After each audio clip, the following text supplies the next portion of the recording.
Okay, in order to share this spreadsheet on Google Sheets, I have my spreadsheet. I'm going to go up to File. I'm going to hit Share. And I'm going to come over here and say Share with Others. Now, it's going to prompt me, who am I going to share this with?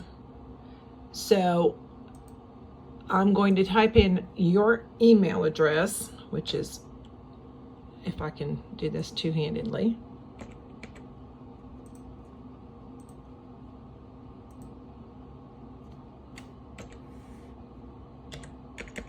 Cobbly Knob, it automatically populated right there. And I'm going to say, this is our test.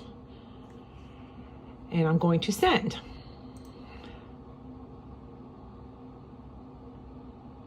That should give you permission.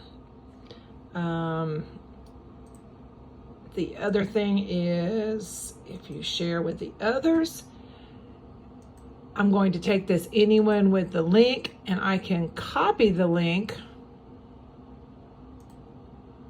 and then I can come over into email if I want to and put in a new email. And there's Andrea right there. And I'm going to put test link. And I'm going to paste that. And then I'll send. I think that'll work. I'm going to call you and see if you get it, okay? Thanks.